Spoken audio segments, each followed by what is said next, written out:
Hello students, welcome you all in today's class. I am Amita, your biology teacher. Student हमारा chapter second, sexual reproduction in flowering plants चल रहा है. In our previous lectures, we have done microsporogenesis, megasporogenesis. We also completed pollination. In today's lecture, we will study fertilization. अब आपको पता है fertilization means fusion of male and female gamete. It is called syngamy also. But in case of plants, the process of fertilization इतनी simple नहीं है जैसे इसकी definition है. It is not just कि male gamete fuses with the female gamete and process जो fertilization की complete हो गई. In case of plants, fertilization में काफ़ी सारे events हैं. It is a multi-step process.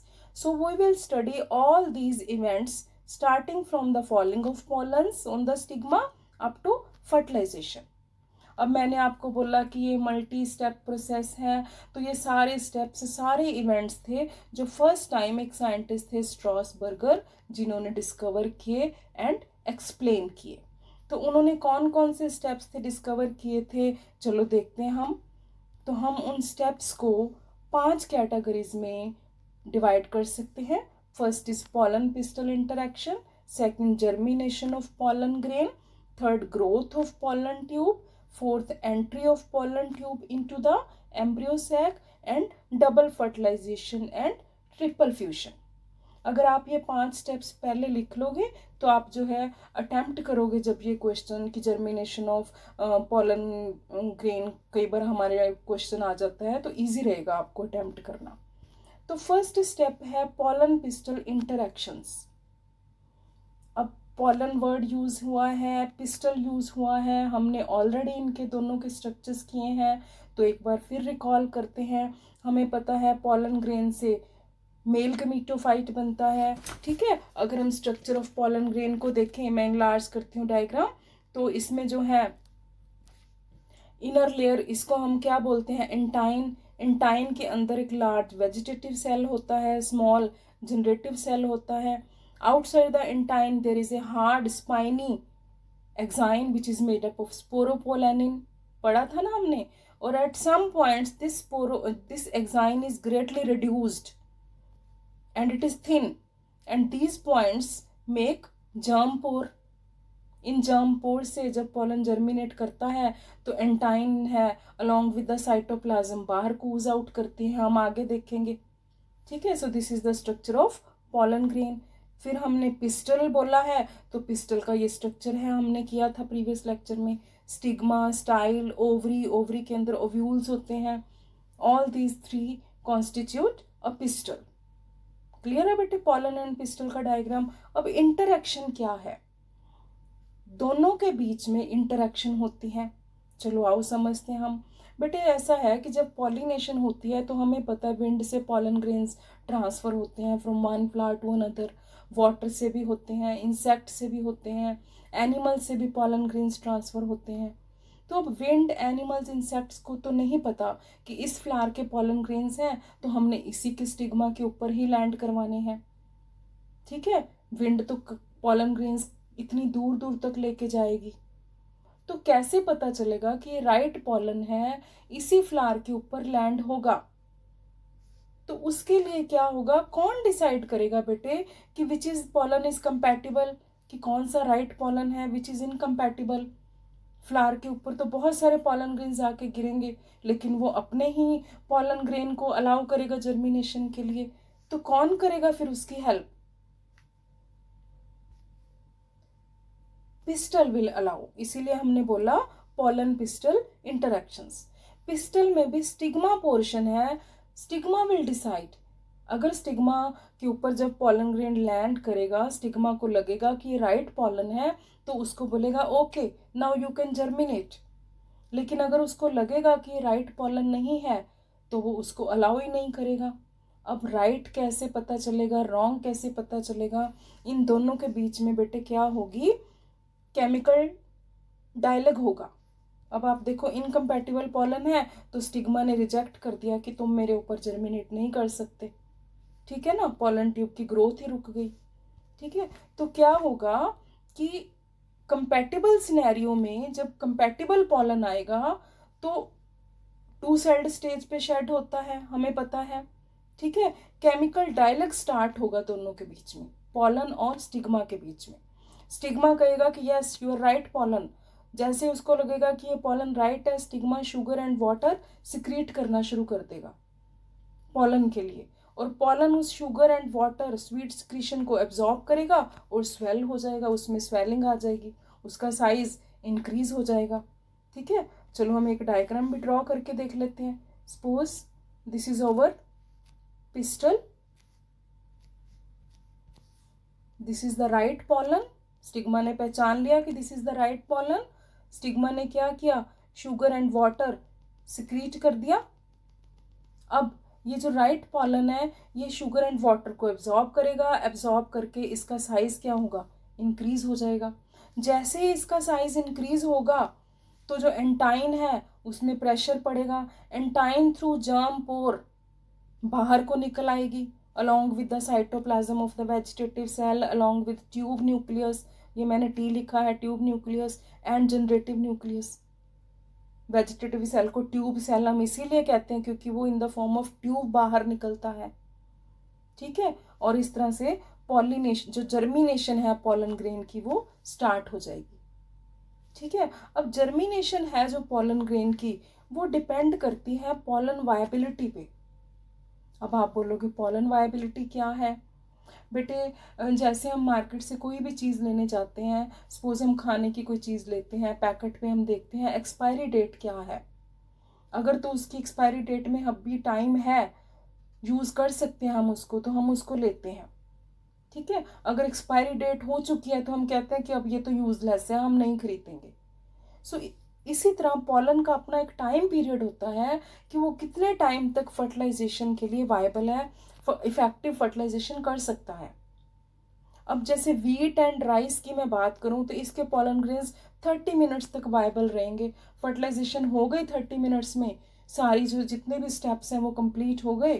ठीक है, तो फर्टिलाइजेशन हो गई, नहीं तो पॉलन ग्रेन यूजलेस हो जाएगा। लेकिन कुछ ऐसे भी फ्लावर्स होते हैं जैसे रोजेसी में, लेगमिनेसी में, सोलेनेसी में, there can remain viable for months, वो महीनों तक भी पड़े रहें तो भी जर्मिनेट हो सकते हैं। So germination depends upon pollen viability also. अब पॉलन ट्यूब मैंने बोला कि vegetative cell comes in the form of pollen tube carrying male generative cell as well as tube cell. तो अगर तो एक ही पॉलन ट्यूब ग्रो कर रही है, ओनली एक ट्यूब, तो हम बोलेंगे मोनोसाइफोनस है। और अगर बहुत सारी पॉलन ट्यूब्स एक साथ ग्रो करना शुरू कर दें, क्योंकि स्टिग्मा के ऊपर तो बहुत सारे पॉलन ग्रेन्स गिरते हैं, लैंड करते हैं, तो हम बोलेंगे पॉलीसाइफोनस।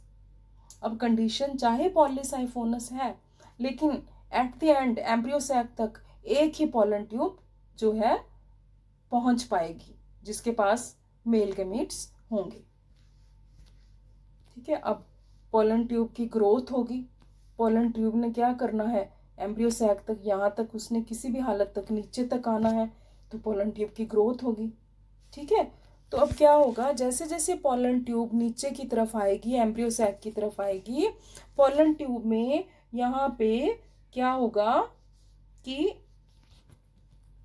यहाँ पे कुछ ब्लॉकेज बननी शुरू हो जाएंगी। इनको हम बोलते हैं कैलोस प्लग्स। अब ये क्यों बनते हैं भाई? कैलोस प्लग्स इसलिए बनते हैं क्योंकि हमें पता है पॉलन ग्रेन्स, पॉलन ट्यूब को नीचे आना है मेल गैमीट लेके, कहीं ये मेल गैमीट वापस ऊपर की तरफ ना चले जाएं, तो इसीलिए ऊपर की तरफ रास्ता ब्लॉक ही हो गया कि अभी ऊपर की तरफ मूवमेंट हो ही नहीं सकती। ठीक है, जैसे जैसे पॉलन ट्यूब नीचे आएगी कैलोस प्लग्स और बनते जाएंगे। अल्टीमेटली पॉलन ट्यूब की ग्रोथ कहाँ तक होनी है बेटे? अल्टीमेटली उसको एम्ब्रियो सैक तक पहुंचना है। ठीक है, इसको एम्ब्रियो सैक तक पहुंचना है। अब हम आगे देखते हैं। अब entry of pollen tube into the embryo sac. Embryo sac तक पहुंचने के लिए उसके पास 3 रास्ते हैं। ठीक है, या तो वो माइक्रोपाइल एंड से एंटर कर जाएगी, आप देख रहे हो ये माइक्रोपाइल से पॉलन ट्यूब एंटर कर रही है, तो हम बोलेंगे पोरोगैमी हो रही है।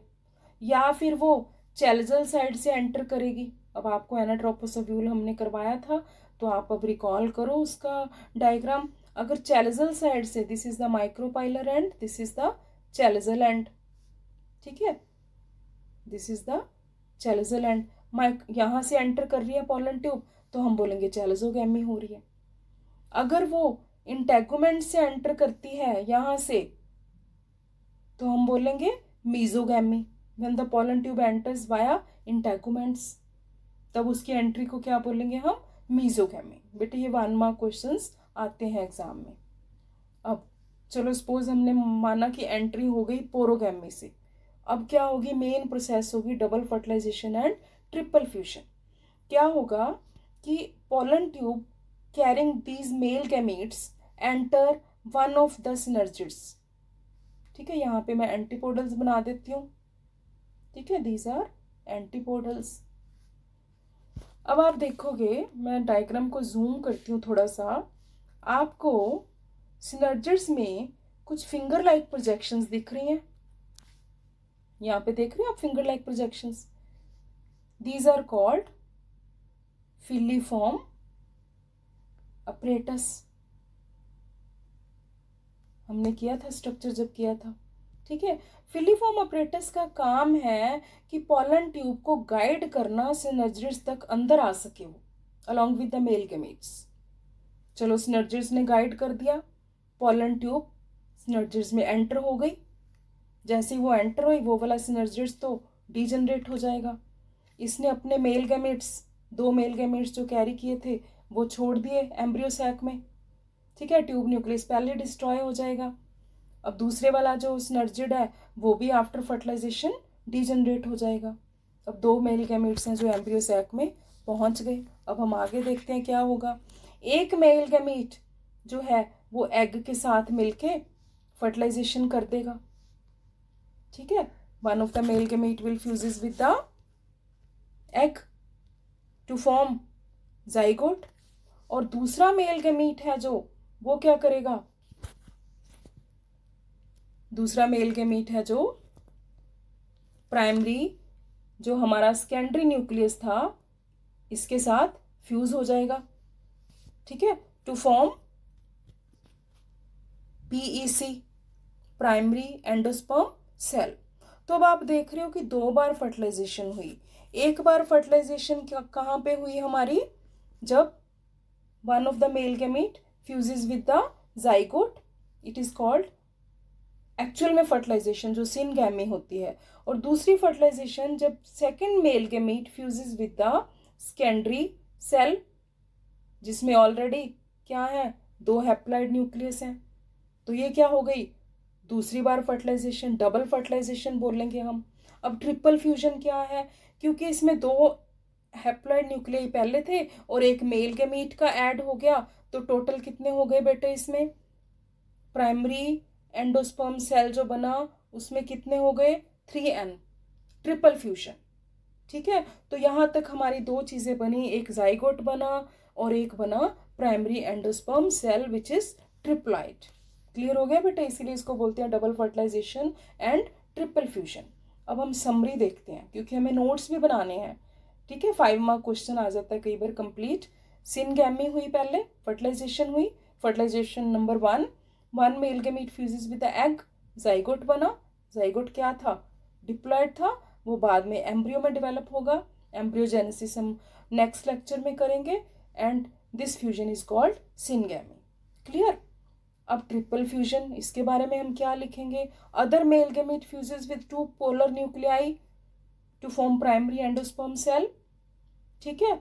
अब प्राइमरी एंडोस्पर्म सेल जब बन जाएगा, मैंने बताया उसकी प्लॉइडी क्या है, ट्रिप्लॉइड है, वो एंडोस्पर्म बनाएगा, एंडोस्पर्म जाइगोट से जब एम्ब्रियो बनेगा उसको फूड देगा, इसीलिए इसको क्या बोलते हैं, ट्रिपल फ्यूजन, क्योंकि 3 हैप्लॉइड न्यूक्लियाई फ्यूज होते हैं इकट्ठे, एंटीपोडल्स डीजनरेट हो जाएंगे, सिनर्जिस डीजनरेट हो जाएंगे, ठीक है। 2 बार फ्यूजन हुआ, इसीलिए कहते हैं डबल फर्टिलाइजेशन। एक बार 3 न्यूक्लियाई इकट्ठे फ्यूज हुए, उसको कहते हैं हम triple fusion, double fertilization and triple fusion. ठीक है बेटे। अब double fertilization and triple fusion की जो प्रोसेस थी वो एक साइंटिस्ट थे नवाज़, उन्होंने डिस्कवर की। इंपॉर्टेंट है बेटे, कई बार क्वेश्चन एमसीक्यू में पूछा जाता है। फर्टिलाइजेशन की थी स्ट्रॉसबर्गर ने और double fertilization and triple fusion किया था नवाज़ ने। लिलियम एंड फ्रिटिलेरिया 2 प्लांट्स थे, उस पर इन्होंने जो है डिस्कवर की थी unique features of angiosperm, double fertilization and triple fusion. ठीक है बेटे। तो अब हमने जितना भी थ्योरी में पढ़ा, चलो हम इसको एक वीडियो के माध्यम से समझने की कोशिश करते हैं। In flowering plants, double fertilization involves the fusion of 2 sperm cell nuclei of the male gametophyte with 2 cell nuclei of the female gametophyte.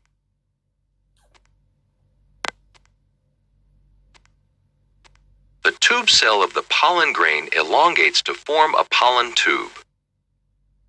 The tube nucleus leads the way through the tissue of the style toward the female gametophyte. The 2 sperm cells travel through the pollen tube and enter the ovule. 1 sperm fuses with the haploid egg cell to form the zygote. The other sperm unites with the diploid central cell to form a triploid cell that will develop into endosperm. So समझ आया बेटा आपको double fertilization and triple fusion. ठीक है। सो आज के topic में हमने यही करना था। अपने नेक्स्ट लेक्चर में हम करेंगे embryogenesis and types of endosperms.